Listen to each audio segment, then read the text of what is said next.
I want to take a look at this here. Can you read this? Yes. Okay, it's readable. I love it. And then when I get close, it fizzles out.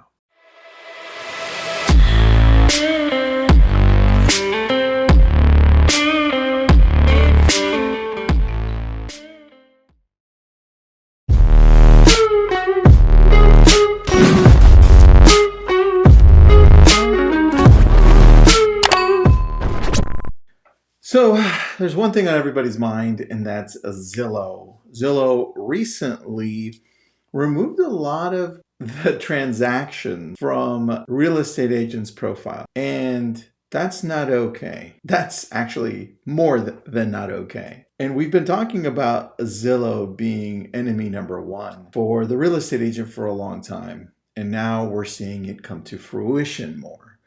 But I'd still like to really talk to you about changing your mindset and the way you look at this. Yes, they're out to destroy the agent. Their job is to simplify the process for the consumer and show that in most cases, eventually, when they get there, you don't need a real estate agent. So what can we learn from it? Two things. One, it's a little deeper than that, and I want to go into what you can do to prepare to be able to explode your business without really having Zillow as part of that business plan.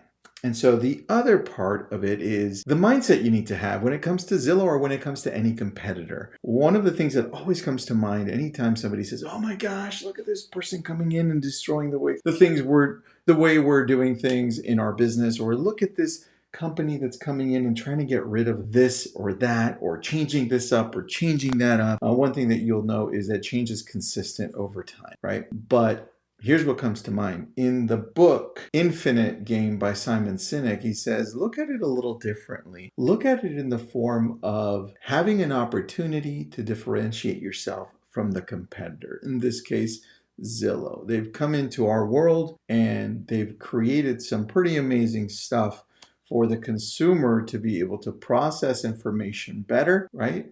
They have. And they've done things that the consumer has responded extremely well to. Things that we as agents, as an industry, didn't do until they came around. So look at it in a way to be able to say, great, what can I learn from it? Where can I go from here? What have they done well? What can I apply to my business? How can I set myself apart from Zillow? What differentiates me versus them? The next thing is this. Here's a step-by-step process of what to start doing. Number one, stop putting all of your reviews first on Zillow. If I were you and a real estate agent, which I am, I would start with placing my reviews in a place where I can hold, a place that's mine, right? A domain that I own, right? Whatever that would be. Second is I would go to Google. Google holds amazing reviews for businesses. You just need a business page. And with that, it has Google juice, people typing in best real estate agent in, right? Then it pops you up. Amazing SEO. So think of placing reviews in a place that you own, your domain. Second, go to Google. Because if you think about it, you go to Yelp, and Yelp is a pay-to-play place as well. Not too far along from where Zillow is going and Realtor.com and Facebook. They're places that hold our information there, and they can hold it for ransom. And like we've seen with Zillow, they could just decide to make it disappear. Next is you've got to go all in on online leads that don't rely on a portal. Portal meaning Zillow, Realtor.com, and other portals like that. Usually referral portals like OpCity, Redfin, Estately, other things like that. Nothing wrong with jumping in on that whole platform of portals and saying, well, let's see how long we can ride this. We're doing well. That's cool. But have a plan to eventually have an exit, because you know these companies are going to come out at the end and say, hey, we don't need a real estate agent. Let's think ahead a little bit and say, well, what can we do? Number one, go all in on Google pay-per-click, Google ads. Start looking at creating an opportunity for you through SEO, through organic search. And so when you look at being able to use the same amount of money that you're investing in, let's say, Zillow or Realtor.com leads, instead turn around and look at investing in a Google PPC. And I always like to tell people, let me explain to you Facebook, for the most part, Facebook leads, Google leads, PPC, right? And the portals, Realtor.com, Zillow, companies like that. The very top of funnel, right, which is called tofu, mofu, and bofu. That's top of funnel, middle funnel, and bottom funnel. What you got at the top are leads that are usually Facebook lead ads, Facebook ads. Usually they're at the top because they're taking such a long time to make a decision. In some cases, people are scrolling through Instagram, they're scrolling through Facebook, and they're like, oh, this is cool. This is an awesome property. I love this one. And this is kind of cool. This is no real intent in actually making a purchase, right? So they're further along the line. So they're top of funnel. They're less expensive. So you can probably get them for $1, $2 a lead in some cases. You can make them better if you ask more questions, take them through funnels. Yeah, you can do all that. But typically, they're top of funnel. Middle of funnel opportunities or leads, online leads that are coming through are from Google. And that's because think about the process of when somebody goes on Google to search for something. There's an intent behind it. Let's say, for example, somebody moving to Austin, Texas. They're typing in homes around Westlake, Austin, Texas, right? Westlake's a community there in Austin, Texas, or close to the river or downtown. There's an intent. They already know where they want to move to. So if they find you through Google PPC, the pay-per-click Google ads, or they find you through organic ways because you've been doing such a great job on your search engine optimization through words that you continually use, through blogs you create, they find you. And when you reach out to them, they're a little further down the line because there was intent behind that search, right? So Google is middle of funnel. At the very bottom, when people are ready to buy, when they're ready to start looking at homes more seriously, they typically go to a Realtor.com or a Zillow website, right? They know that those are specifically for searching for homes. And in some cases, if we've done a good job with our past clients, with our sphere, they go to our sites. They go to our websites, our IDX home search, and they start there. So those are bottom of funnel. That's how it works. So when you're looking at transitioning and you're looking at saying, well, what's out there? Where can I start going? Number one, start using more of your domain or Google reviews. Go to Google PPC, right? And have a social media plan. There are a lot of opportunities that you have out there with Facebook, Instagram, YouTube, the number one most visited social media outlet in the world, right? TikTok, LinkedIn, Pinterest, Snapchat. Now you've got Clubhouse. Take an opportunity to create a plan. What does your brand say?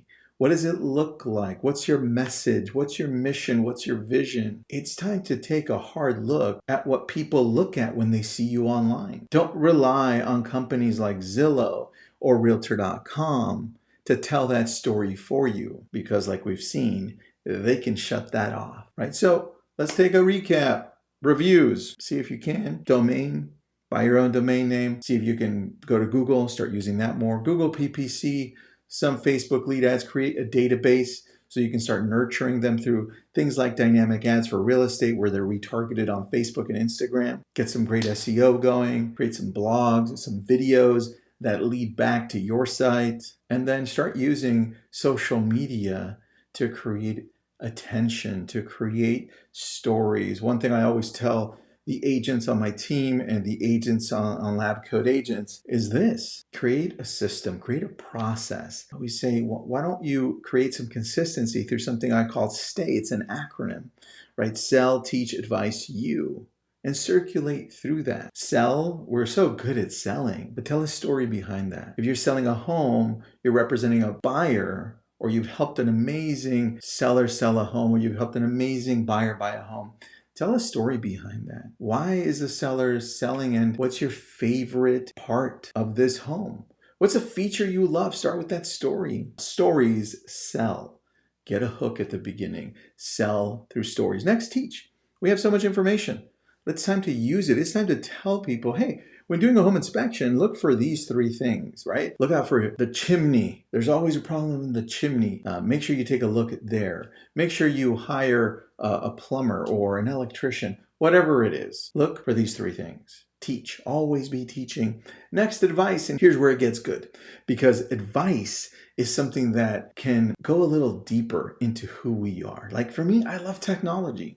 I love tech. I love buying tech here and there. I love Star Wars. I mean, like you can see kind of Baby Yoda in the background there and a Stormtrooper helmet there. I love Star Wars. And so I try to bring people into my world on the advice, on the STA section of Stay, and show them the tech that I have, or show them what I've bought. You can see on social, like every time I showcase something like that, people can connect. And I've gotten millions of views on some of my videos when it's just me showcasing technology. And I mean, I just did one on that Baby Yoda frame last week, and I got 100,000 views on it with over 10,000 likes. And that's just bringing people into what you love, but we don't do that enough. Allow people into your world through showing them what you love, a quote here and there. It's important to do that. Next is why. Talk about yourself. Do a selfie. Boom, pretend you're Kim Kardashian, right? I never understood the whole selfie thing. I'm kind of shy sometimes when it comes to it, but it works. You have to realize that people are following you to see more of you, right? So if it's your dog, pick up your dog, take a picture. If it's your family, take a family picture. If you're at the beach, take a picture of you on the beach. If you're eating something, take a picture of what you're eating. Take people through that story. And remember, it's a process. STAY, stay consistent with social media. We can go a lot deeper, but if you start with those three things, you're going to be able to start transitioning from Zillow and from Realtor.com and from anywhere else you're at where you're paying a portal to be able to have more control of your future and your business, right? And there's a lot of other things you can do. Obviously, go deeper with your past clients, engage more with your sphere, right? You can even mail into a farm. You could do a lot more.